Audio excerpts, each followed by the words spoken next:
社長主催の商品企画プレゼンテーションで、俺はあまりの出来事に目の前が真っ暗になった。この日のために何ヶ月もかけて用意してきた企画を、まるで自分が考えたかのように、意気揚々と内中部長が社長をはじめ幹部に向かって発表しているのだ。商品名やデザインなどは少し変えているが、打ち出したい強みや革新的なアイデアはそのままで、これは自分の企画案だという絶対の自信があった。頭が混乱し、全身に寒気が走る。今すぐ部長を糾弾したいという激しい怒りが胸の中に渦巻いた。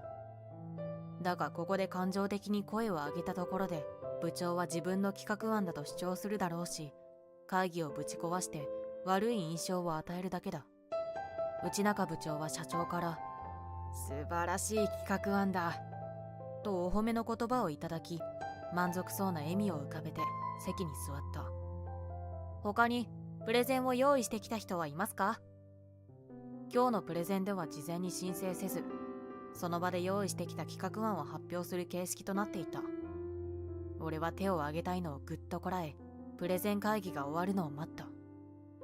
内中部長、あの企画案、私が考えたものと酷似しているんですが。会議終了後、どうしても我慢できずに部長に訴えたが、あれは俺が考えたものだ。文句があるなら証拠を見せてみろ。一括された。すぐに会社のネットワークシステムから俺の企画案のファイルを探したが、やられた。商品開発部のファイルから商品企画、それぞれの名前が入ったファイルから自分の名前、小林をクリックしたが、そこには俺が置いていたはずの企画案のファイルが抜けていた。まさか盗まれるなんて思わなかったから、バックアップを取っていなかった。なあ、あの企画案、俺がずっと進めてたものだって知ってるよな。証言してくれないか？同僚や先輩にまで頼んだが、同情はされたものの、内中部長が怖くて証言をしてもらえなかった。入社してから15年間、冷凍食品の商品開発部に所属し、何もわからないところから少しずつ知識と経験を積み重ねてきた。俺の企画案が採用されて製品化に至ったものもいくつかあり、実績も上げていた。今回の社長主催のプレゼン会議では10万のボーナスがつくことになっていた。これで社長に実力を認められてボーナスをもらい、昇進を狙っていた。その矢先の出来事に呆然とした。内中部長の企画案が選ばれたと聞いた日、俺は人事部に呼ばれた。小林さんは支社の営業部に移動することが決定しました。支社名を聞いてめまいがした。東京から遠く離れた地方の支社で、しかも商品開発部の俺が何の知識もない営業部に移動など、これは左遷以外の何者でもない。俺が上司に立てついたことを内中部長が幹部に訴え、今回の決定が下されたのだろう。一瞬、転職という文字が頭に浮かんだが、不況下において38歳の男が再就職するのは難しく、妻や娘に心配や迷惑をかけるだろうと思うと、できなかった。こうして俺は、本社の商品開発部を去ることとなった。小林、お前には商品開発より地方の営業がお似合いだ。せいぜい頑張れよ。先輩や同僚が壮行会と称して開いてくれた飲み会で、内中部長がビールジョッキを片手に笑った。小林、お前は腐らず支社で頑張って、また本社に戻ってこいよ。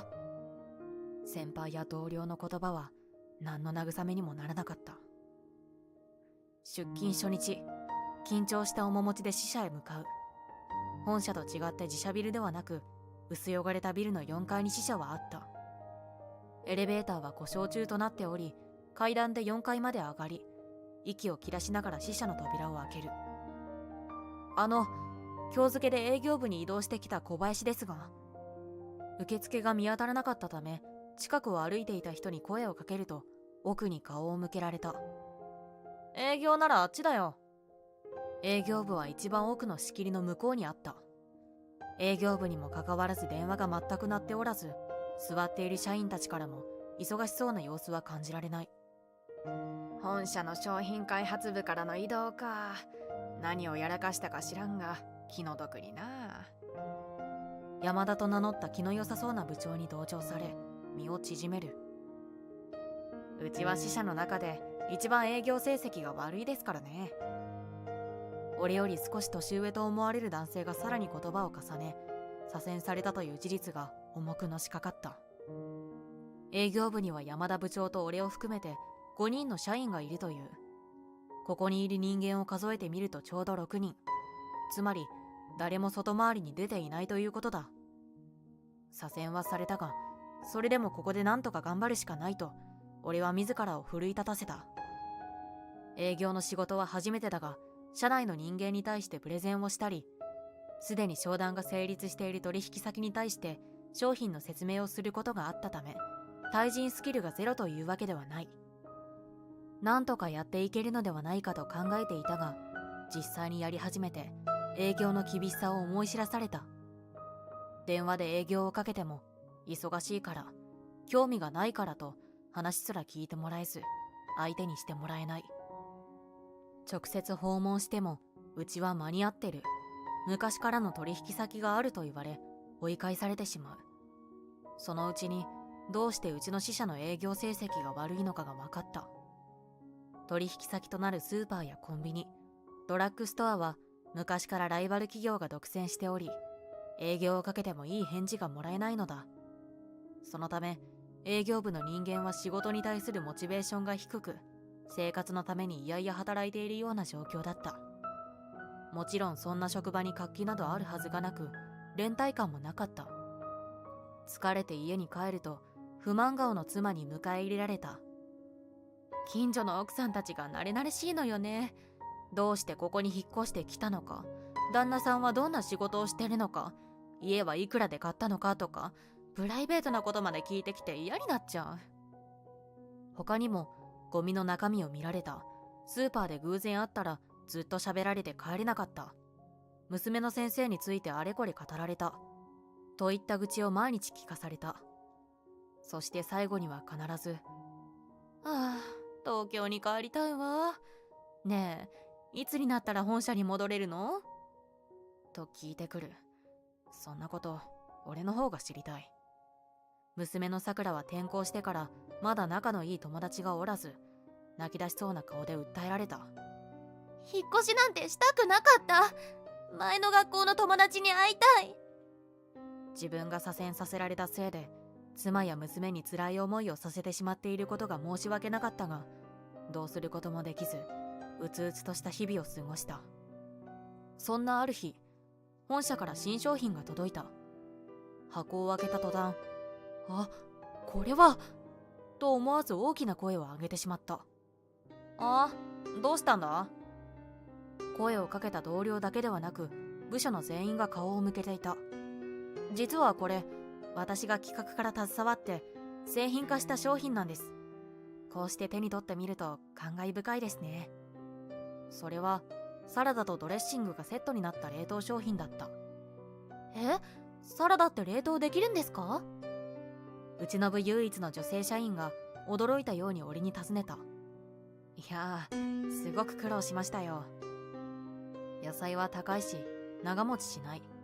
おまけにいろいろな種類の野菜を買うと高くつくことから、冷凍食品のサラダを作ろうという企画案を持ち込んだまでは良かった。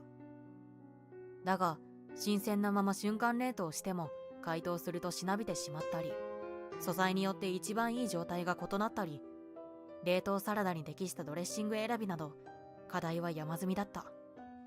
それを一つ一つ乗り越えて完成したのが手にしている冷凍サラダだ。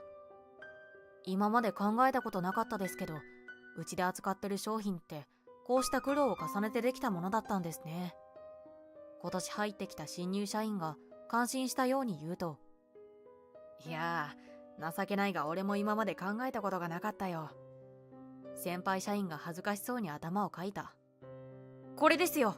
ただ商品を置いてくださいと頼むのではなく、製品化に至るまでのストーリーを話すことで取引先に共感してもらうんです。俺が声を上げると山田部長がうなずいた。ストーリーか。そういえば最近見たテレビでもそんなことを話してたな。ストーリー性のある商品に顧客は惹かれるのだと。よし、うちが扱う製品の商品企画から製品化にまつわる話を調べて、それを営業に生かそう。山田部長の話を聞き、今までどんよりと曇っていた雲がすっとなくなったかのように、社員全員の顔に明るさとやる気がみなぎり、はいと一斉に答えた。それから営業部全員で地区を振り分け、毎日取引先を回った。ただ置いてもらえませんかと話していたより、この商品がどのような経緯で生まれ、製品化に至るまでどんな苦労があったのか話すと、興味を持って聞いてくれる人が出てきた。そしていくつかの店で置いてくれることになった。田上ドラッグストア、冷凍サラダ置いてもらえるそうです。俺も契約2本取りました。力強い声が営業部に響き渡る。電話があちこちで鳴り響き、対応に追われる。営業部は支社の中でも最も活気のある部署となり、社員全員がやりがいを感じながら仕事に励んでいた。半年後、うちの支社の営業成績はなんとトップ5にまで入るようになった。小林くんがうちの支社に来てくれたおかげだ。本当にありがとう。これで気持ちよく定年退職を迎えることができる。山田部長に頭を下げられ、俺は恐縮した。みんなで頑張った成果ですよ。俺の言葉を聞き、みんなが笑顔になった。次はトップを目指すぞ。俺が声をかけると、みんながおーっと盛り上がる。商品開発部にいた時もこれほどの連帯感は感じなかった。その日、今日一日のスケジュールを確認していると、小林さん、本社の商品開発部からお電話です。と声がかかった。商品開発に関する話を聞くために連絡を取っているが、メールでのやり取りばかりなので電話がかかってくるのは珍しい。もしもし、お電話変わりました。小林ですが。電話を取ると、聞きたくなかった声が電話の向こうから聞こえてきた。ああ、小林くんか。つまらない営業の仕事をやらされて大変だろう。どうだ、そろそろ商品開発に戻ってこないか。自分で追い出しておきながらそろそろ戻ってこいだなんて良識を疑う。そのつもりはありません。失礼します。電話を切ろうとすると慌てた声が響いた。お前の出した企画案、商品開発が暗礁に乗り上げているんだ。お前ならどうしたらいいかわかるだろ。俺は乾いた声で笑った。私の出した企画案ですか？どの企画案を言ってるのでしょうか。部長が焦った声で逆ギレした。誰が考えようと、社員の案は会社の案。会社全体の利益のために働くのが会社員だろうが。自分だけが賞金をもらったくせによく言うよと思いつつ、俺は冷静に返答した。こちらの支社の営業部に配属されてから営業の奥深さ、面白さを知りまして、まだこちらで勉強したいことがたくさんありますので、申し訳ないですが、商品開発部に戻る気はありません。電話を切ると、みんなの顔が一斉に集中していて驚いた。よく言った、小林。山田部長の声にみんなが盛り上がる。飲み会の席で俺が商品開発部の内中部長に企画案を盗まれ左遷されたことを話していたからだ。俺はにっこりと微笑み返した。うちの支社が営業成績トップとなった月に山田部長は定年退職を迎え、俺は営業部部長に昇進した。そんな俺のもとにニュースが飛び込んできた。商品開発部の内中部長、自主退職に追い込まれたらしいですよ。内中部長は懲りもせず、再び社員の企画案を盗んでプレゼンで発表したらしい。しかもその年に入った新入社員の企画案だった。新入社員は自宅でも企画案を作成していたのでバックアップを取っていた。それを証拠として社長に直訴したのだという。なかなかの大物新人だが、会社や仕事仲間のしがらみがなく、養うべき妻子がいないことも大きかったように思う。内中部長が退職したことで商品開発部の社員たちの呪縛が解けた。俺の企画案もまた内中部長に盗まれたものだったと訴えた上で、俺を商品開発部に戻すよう頼んでくれたというのだ。その後、本社から呼び出しを受けた。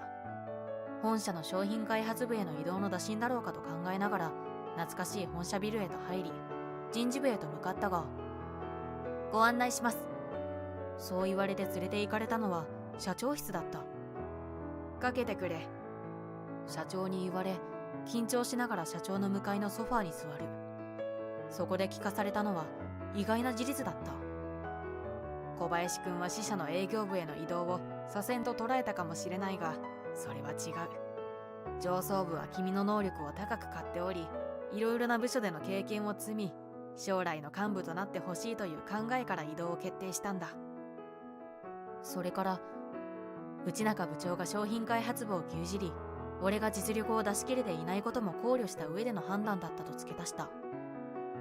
君があの支社に移動してから営業成績がぐんぐん上がり、私たちの考えは間違っていなかったという思いが深まったよ。だが内中部長が俺の企画案を盗んだことまでは知らず、左遷だと思わせてしまったことを深く詫びた。もし小林くんが商品開発部に戻りたいというのなら、君の意思を組むが、どうだね。社長に尋ねられ、俺は頭を下げた。うちの支社はようやく目標を達成し、私は部長に就任したばかりです。まだ支社を盛り上げていきたいですし、新人教育にも力を入れたいので、もうしばらく営業部にいさせていただけませんか。それから今回のことでいろいろな経験をしてみたいと考えるようになり、商品開発にこだわりを持たなくなったということも合わせて伝えた。社長は分かったと力強くうなずいた。期待してるぞ。肩を叩かれて笑顔を向けられ、それはいいプレッシャーとなって気持ちが新たになった。それから2年後、俺は人事からの通達を受け、本社に戻ることとなった。商品開発部に戻るのではなく、人事部の部長となる。小林部長がいなくなるのは寂しいですが、教えていただいたことを忘れず、これからも頑張ります。後のことは俺たちに任せてください。仕事仲間からの言葉を聞き、この支社で働けて本当に良かったと感慨深い思いになった。ご近所さんやママ友もできて、物価が安いし暮らしやすかったのに。東京に戻ることになったと報告すると、妻から不満の声がこぼれた。住めば都とはよく言ったものだ。すっかり妻は田舎暮らしに慣れ、友達とランチに行ったり、日帰りの旅行に出かけて毎日を楽しんでいた。娘も学校に仲良しの友達ができて、ここを離れたくないという。また引っ越しになってしまうことは申し訳なかったが、妻と娘のことだ。新しい環境に馴染み、新たな友達ができて楽しむようになるだろう。一緒についてきてくれてありがとうな。ぼそっとお礼を言うと、妻が笑みを見せた。家族なんだから当たり前でしょ。隣で娘も笑っている。慣れない環境で俺も苦労するだろうが、また一から頑張ろうという気持ちになった。